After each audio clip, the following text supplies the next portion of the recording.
In today's episode of the Daily Brief, I'll talk about two interesting stories. I first talk about India's ban on real money gaming, and finally, I talk about India wanting a happy Diwali with GST reforms. Welcome back to the Daily Brief show by Zerodha, where our aim is to simplify the biggest news in the financial markets in a way that's one level deeper as compared to news channels. I'm your host Akshara, and today is Friday, 22nd August.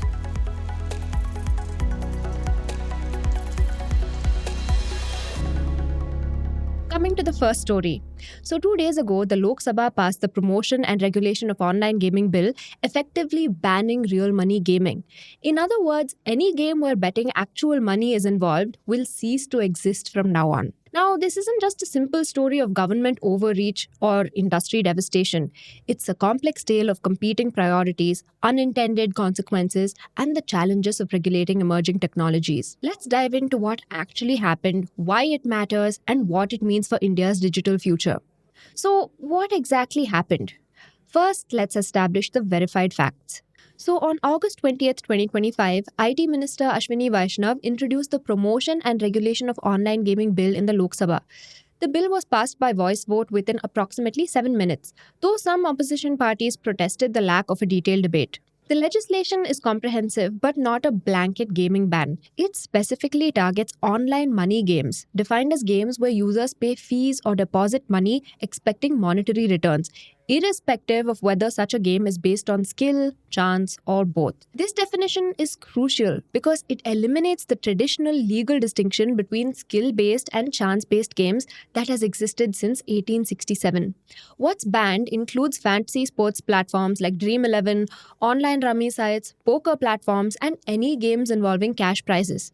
But on the other hand, what's explicitly promoted includes esports, which could be eligible for government backing and other institutional support like training academies and official recognition, and social games which don't have monetary stakes. The fines of violating this rule would likely cost more as what you might win in a bet, with penalties of up to 3 years imprisonment and rupees 1 crore fine for operators, with up to 2 years imprisonment and rupees 50 lakh fine for advertisers. Now, this ban didn't emerge in a vacuum. It's the culmination of years of regulatory experimentation that reveals the complexity of governing digital platforms. So the story begins with the Colonial Era Public Gaming Act of 1867. More than 1.5 centuries ago, which distinguished between games of skill and games of chance. This framework allowed the real money gaming industry to flourish by positioning itself in the skill category, with court rulings consistently supporting games like rummy and fantasy sports as skill-based activities. Despite being a colonial legacy, independent India hasn't always been against such a framework. In multiple cases, it's held that these are games of skill rather than chance. Take the case of State of Andhra Pradesh versus K. Satyanarayana in 1968, when the court specifically ruled that rummy is a game of skill. The 1996 case of Dr. K. R. Lakshmanan versus State of Tamil Nadu extended this to horse racing. More recently, various high courts have extended this logic to modern platforms. Fantasy sports, online poker, and other skill-based games have generally received legal protection under this doctrine. If skill predominates over chance, the activity is considered a legitimate business. However, concerns began mounting, that too at the state level, despite the above cases. Starting in 2017, Telangana and Andhra Pradesh attempted comprehensive bans on online real money gaming. These efforts faced legal challenges, with several high courts striking down such bans as unconstitutional violations of the right to trade. The central government initially took a more moderate approach, and in April 2023, they introduced amendments to IT rules allowing for self-regulatory bodies to certify permissible games. This represented an attempt to balance innovation with consumer protection. But this regulatory approach faced implementation challenges. Different industry bodies couldn't agree on standards, and there were questions about the effectiveness of industry self-policing. A critical turning point came with the GST decision in October 2023. So the government implemented a 28% tax on the full face value of gaming deposits. The same rate applied to tobacco and alcohol. So this wasn't just a revenue measure, it was a clear signal that the government viewed real money gaming as a sin category. This tax generated a 412% increase in gaming tax revenue, collecting rupees 6,909 crore in the 6 months since the launch. The 2025 bill overrides all past precedents about skill and chance, treating all monetized games identically regardless of their skill component. And this creates a potential constitutional conflict. Legal experts argue the bill may violate Article 19(1)(g) by imposing what they consider a disproportionate restriction on legitimate businesses. Moreover, since betting and gambling is constitutionally a state subject, the center should ideally not have any power in making a countrywide ban. However, the government twisted the law in their favor cleverly to evade this problem. Instead of looking at it as the state subject of betting and gambling, they're framing this as a problem about online platforms, which by their nature encompasses all Indian states. Because of that, this is a national concern that requires a central approach. Interestingly, the Supreme Court is currently hearing multiple cases on this very skill versus chance distinction, making the timing of this legislation particularly significant. So, why is the government doing this? To understand this policy, we need to examine the government's reasoning. First comes the argument of social welfare. Government officials believe that gaming addiction is directly linked to financial distress. IT Minister Ashwini Vaishnav has even said in extreme cases, children and young people are taking their own lives because of these financial losses. He quoted a figure that in the last 2.5 years, Karnataka recorded 32 gaming related suicides. While that's not a national statistic, there are signs that this isn't an isolated number.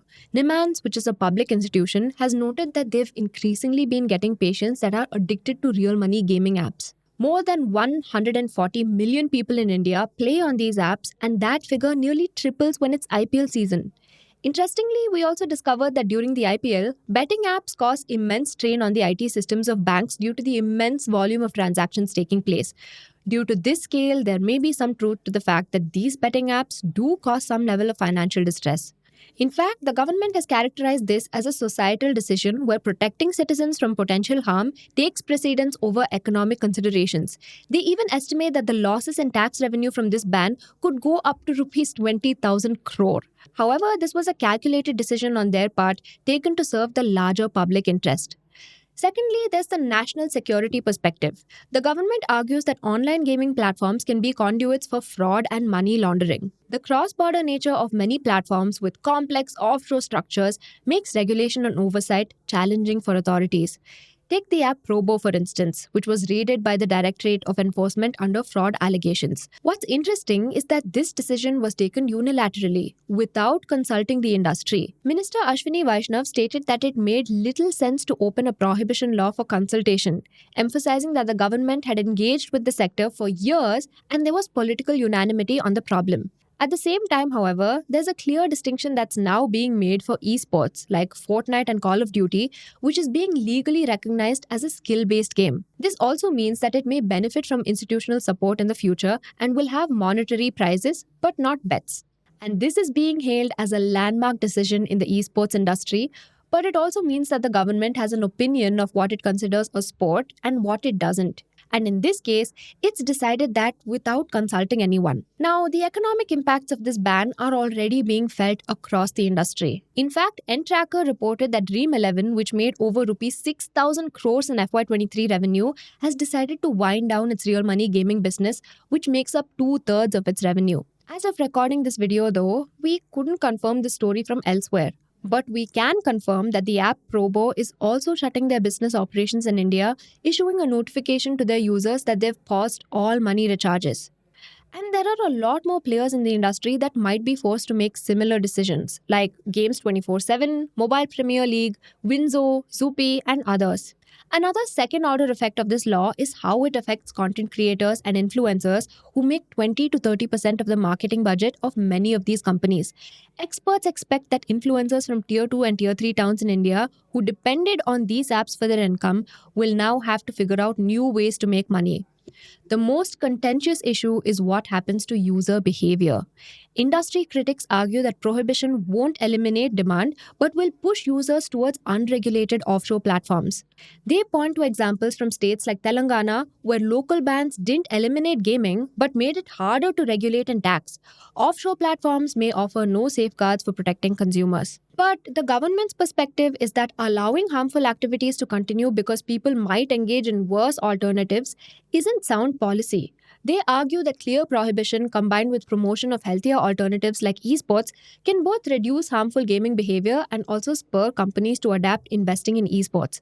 Moreover, they believe that they are prepared to meet the challenge of curbing offshore betting. As we step back and look at this story, What emerges isn't a simple narrative of good versus evil or right versus wrong. But what gets thrown up are bigger, more philosophical questions that reflect tensions in how societies govern digital markets. So, should governments be allowed to regulate betting activity, especially if it's done by financially sound people? Should a government decide what qualifies as a sport and how much skill or chance it involves? This also springs up questions around the government's power to kill any industry overnight. However, the government's concerns about addiction, financial harm, and potential security risks are documented and real, especially when people consider it an escape from poverty. So, keeping that in mind, there is some logic behind this ban. Moreover, betting is also not a productive industry like manufacturing or IT, so the economic fallout from this ban may be quite limited.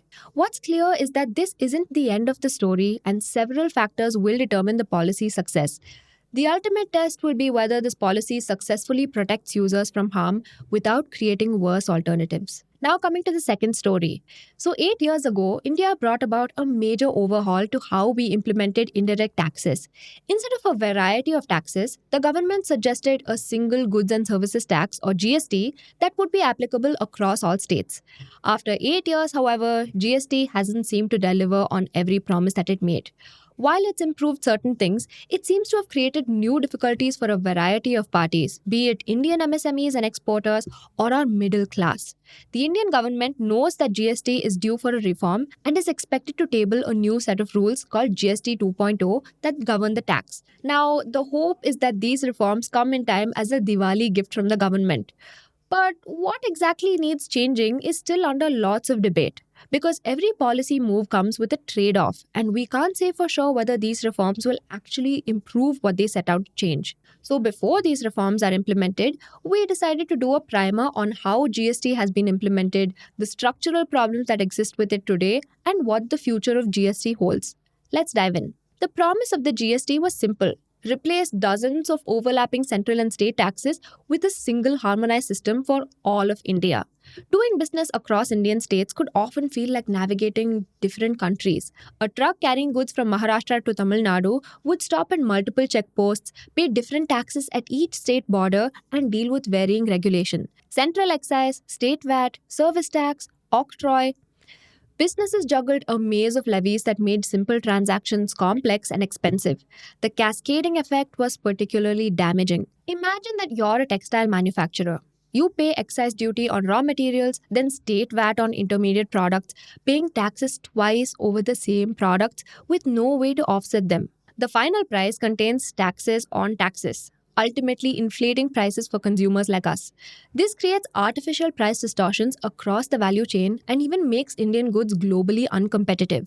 GST promised to do away with that by simplifying the tax structure for businesses. Take the example of your textile manufacturer. While you'll first pay a tax on the selling price of their goods, under GST, you can get back an input tax credit or ITC for the tax that you paid on buying the raw material. Now, taxes would effectively only be paid on the value added by the textile manufacturer to the raw materials, and this would hold true for all of India. The result? A cleaner, more efficient, and hopefully broader tax system. So, what did GST get right? 8 years later, GST has certainly made some progress. Under GST, India's tax base has expanded dramatically. From around 6.5 million registered taxpayers at launch, India now has over 15 million GST registrations. This represents a fundamental shift toward economic formalization as businesses that operated in the shadows have been drawn into the tax net. GST collections have grown from modest beginnings to over rupees 22.1 lakh crore in FY 2024-25, demonstrating the system's revenue potential. Now, it isn't just the number of taxpayers.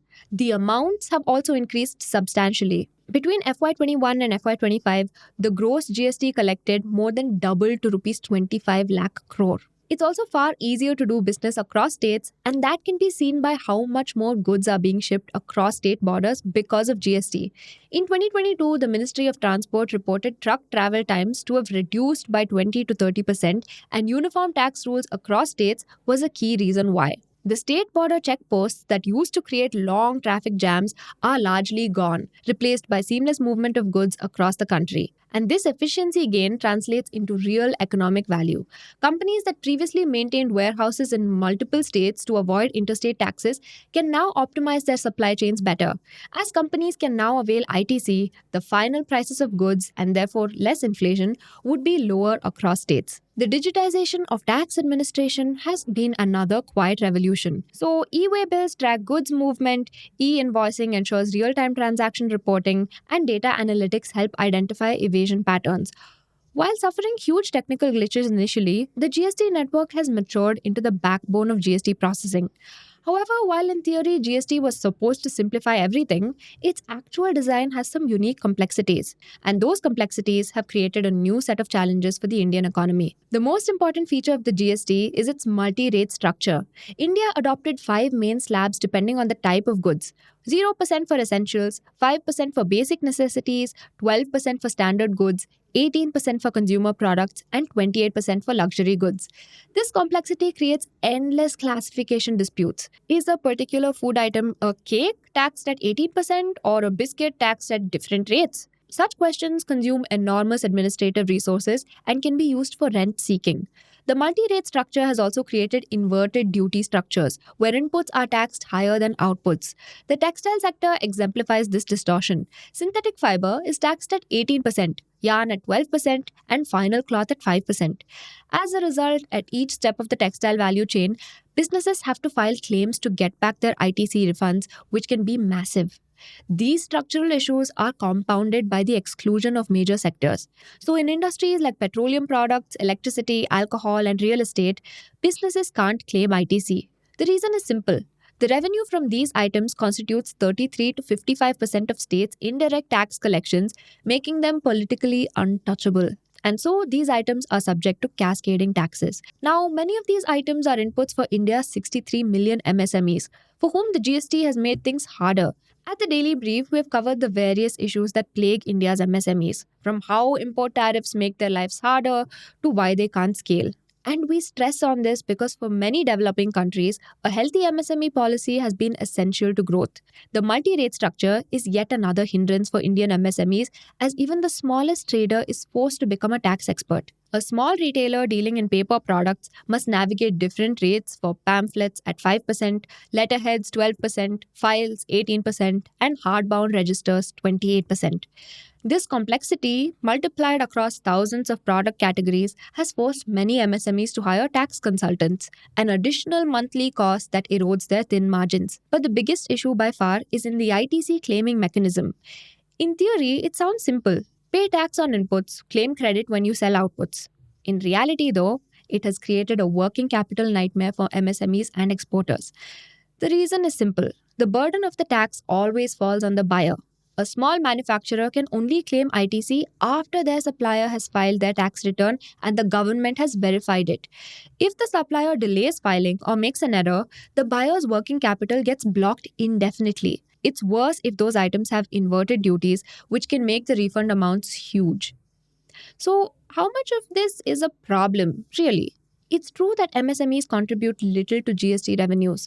Businesses under Rs 50 lakh turnover constitute over 92% of taxpayers but generate only about 12% of collections.